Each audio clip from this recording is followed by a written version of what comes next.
క్రీస్తునందు ప్రియమైన శుభవచనం దేవుని ప్రియులకు యేసు క్రీస్తు ప్రభువారి శ్రేష్టమైన శక్తిగల నామమున ఈ ఉదయకాల శుభాలు అందిస్తున్నాం. సియోనులో నుండి నా తండ్రి మిమ్మల్ని ఆశీర్వదించును గాక. ఈరోజు పరిశుద్ధ ఆదివారం అండి. లేవగానే ఎలా లేచారు? ప్రభుని స్తుతిస్తూ ఘనపరుస్తూ లేచారా? యేసయ్య నామాన్ని కొనియాడుతూ లేచారా? మన జీవిత దినాలు పొడిగించి దేవుడు మరి యొక్క పరిశుద్ధ పునరుద్ధాన ఆదివారాన్ని మనకు దయచేసినందుకు దేవునికి మనం కృతజ్ఞతాస్తుతులు చెల్లించాలి.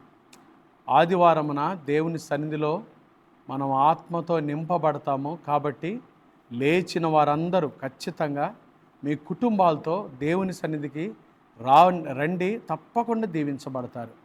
ఒకరినొకరు ప్రేరేపించుకోండి. దేవుని సన్నిధికి వెళ్ళాలి. ఈరోజు దేవుని సన్నిధిలో సమయాన్ని గడపాలి.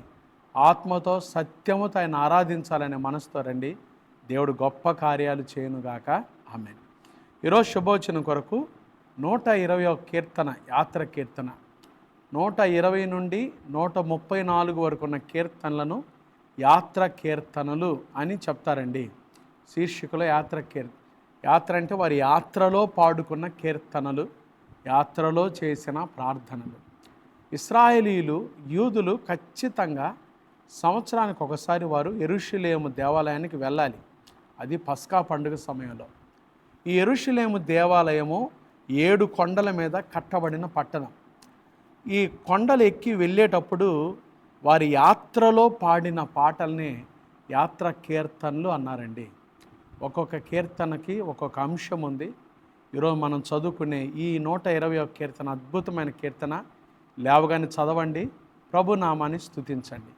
ఈ కీర్తనలో ఈరోజు శుభవచనం కొరకు 7వ వచనం, నేను కోరునది సమాధానమే. దావీదు అంటున్నాడు. పైన 6వ వచనం కూడా చదువుకోవాలి. కలహప్రియుని యొద్ద నేను చిరకాలము నివసించిన వాడను, నేను కోరునది సమాధానమే. నా చుట్టూ కలహప్రియులు ఉన్నారు. నా చుట్టూ కలహానికి, కయ్యానికి కాలు దువ్వే వాళ్ళు ఉన్నారు.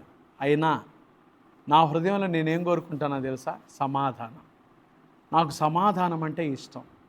సమాధానపరచు వారు ధన్యులు, వారు దేవుని కుమారులు అనబడుదురు. సమాధానం చాలా ప్రాముఖ్యమండి. యేసుక్రీస్తు ప్రభువారు ఈ లోకానికి వచ్చినప్పుడు ఆయన యెషయా గ్రంథం 9:6 వచనంలో ఆశ్చర్యకరుడు, ఆలోచనకర్త, బలవంతుడైన దేవుడు, నిత్యుడగు తండ్రి, సమాధానకర్తకు అధిపతి అని ఆయనకు పేరు పెట్టారు. యేసు ప్రభువారి పేరు ప్రిన్స్ ఆఫ్ పీస్, సమాధానకర్తకు అధిపతి. యేసు ప్రభువారు సమాధానకర్త. యేసు ప్రభువును ఆరాధించే బిడ్డలమైన మనం కూడా సమాధానాన్ని కోరుకోవాలి. సమాధానం కోరుకుంటున్నామా? ఈరోజు కుటుంబాల్లో సమాధానం ఉందా? చాలామంది జీవితాల్లోనండి లేవగానే అసమాధానంతో లేస్తారు. కాబట్టి వారు ఆ రోజు అంతా అసమాధానంతో ఉంటారు. మరి పాస్టర్ గారు, నా కుటుంబంలో చాలా రోజుల నుంచి అసమాధానం ఉందండి, నా వ్యక్తిగత జీవితంలో అసమాధానం ఉంది పాస్టర్ గారు, నేను ఎలా సమాధానాన్ని పొందుకోవాలి అని మీరు ప్రశ్నిస్తే 3 మాటలు చెప్పి ముగిస్తాను.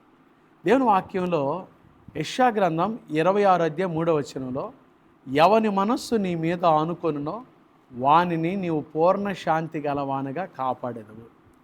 ఎవరి మనస్సు అయితే దేవుని మీద ఆధారపడి ఉంటుందో, ఎవరి మనసు అయితే దేవుని ఆనుకొని ఉంటుందో, నాకు యేసు ప్రభువారు ఉన్నారు, ఆయన నా కొరకు ఈ లోకానికి వచ్చాడు, నా పాపం కొరకై సిలువలో మరణించాడు, సమాధి చేయబడ్డాడు, మరణాన్ని జయించి తిరిగి లేచాడు, మరలా నా కొరకై తిరిగి రానయ్యున్నాడని ఎవరైతే యేసుక్రీస్తు ప్రభువుని ఆనుకొని జీవిస్తున్నారో, ఆయన మీద ఆధారపడి జీవిస్తున్నారో, వారికి దేవుడు సంపూర్ణమైన సమాధానం ఇస్తాడు. నీ హృదయంలో సమాధానం లేకపోవటానికి కారణం ఏంటో తెలుసా? నువ్వు ప్రభు మీద ఆనుకోవటంలా, నీ సొంత స్వశక్తి మీద, నీ సొంత ఆలోచనల మీద, నీ స్వబుద్ధి, నీ బంధువుల మీద, నీ ధనం మీద, నీ ఉద్యోగం మీద నువ్వు ఆధారపడినంత కాలం నీకు సమాధానం రాదు. నీ కొరకై ప్రాణం పెట్టి మరణాన్ని జయించి తిరిగి లేచిన యేసుక్రీస్తు ప్రభు మీద నువ్వు ఎప్పుడైతే ఆనుకుంటావో, ఆధారపడతావో, యేసయ్య సమాధానం ఇస్తాడు. రెండవదిగా దేవుని వాక్యం చెప్తుంది, దేనిని గురించి చింతింపకుడు కానీ ప్రతి విషయంలో ప్రార్థన విజ్ఞాపనముల చేత మీ విన్నపములు దేవునికి తెలియజేయుడి.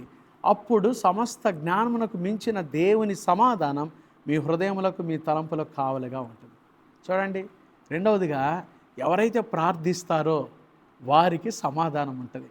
ప్రార్థన చేయని వాళ్ళు సమాధానంగా ఉండలేరండి. ప్రార్థన సమాధానకరమైన జీవితాన్ని ఇస్తుంది. ఉదయం లేచి ప్రార్థన చేసుకున్నావా? దేవుని మీద ఆధారపడుతున్నావా? యేసయ్య మీద ఆధారపడుతున్నావా? యేసయ్యను ఆనుకుంటున్నావా? ప్రార్థన ప్రార్థన ప్రార్థన ప్రార్థన చేయి. నువ్వు ఎంత ప్రార్థన చేస్తావో అంత సమాధానంతో నింపబడతావు.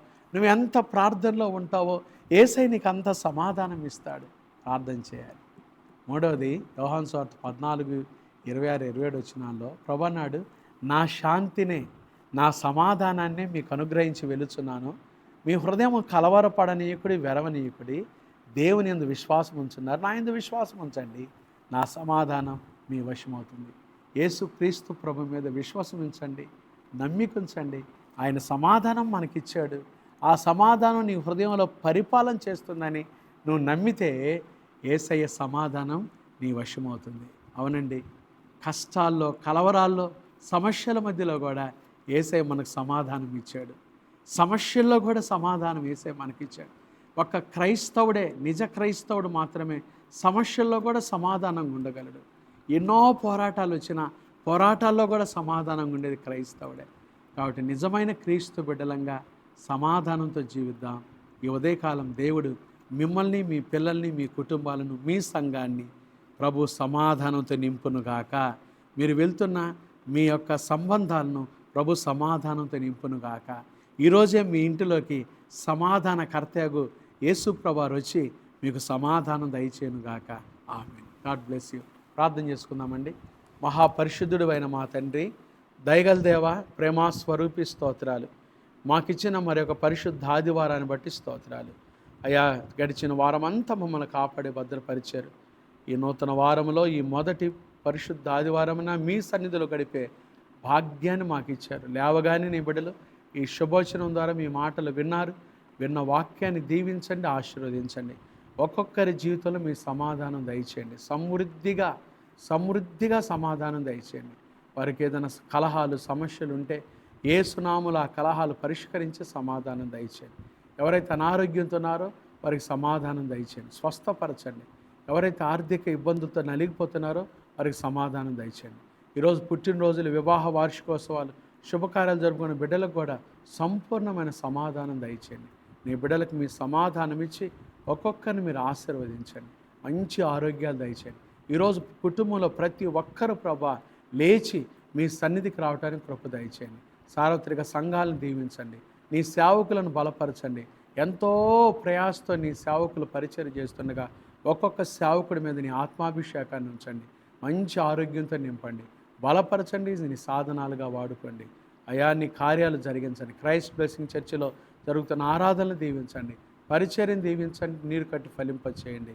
అయా మీ సేవకులను కూడా బలపరిచి వాడుకొనమని, అయా సంఘంలో అనేక మంది ఈరోజు ఆరాధనలో పాల్గొంటకు నీ ప్రజలు నడిపించి మీ కార్యాలు జరిగించి మహిమ పొందమని, లైవ్లో చూస్తున్న ప్రజలను కూడా మీరు దర్శించి దీవించమని యేసు నామమున ప్రార్థిస్తున్నాము తండ్రి. ఆమేన్. త్రియేక దేవుని ప్రేమ, కృపా, సమాధానములు ఈ ఉదయకాలం ఈ శుభోచనంలో పాల్గొన్న దేవుని ప్రియులకు, ఈరోజు ఆరాధనలకు వెళ్ళి దైవ సమాధానాన్ని కోరుకుంటున్న దేవుని ప్రియులందరికీ ఇప్పుడు ఎల్లప్పుడూ ప్రభు రాకడ పర్యంతం తోడైండును గాక. ఆమేన్. God bless you.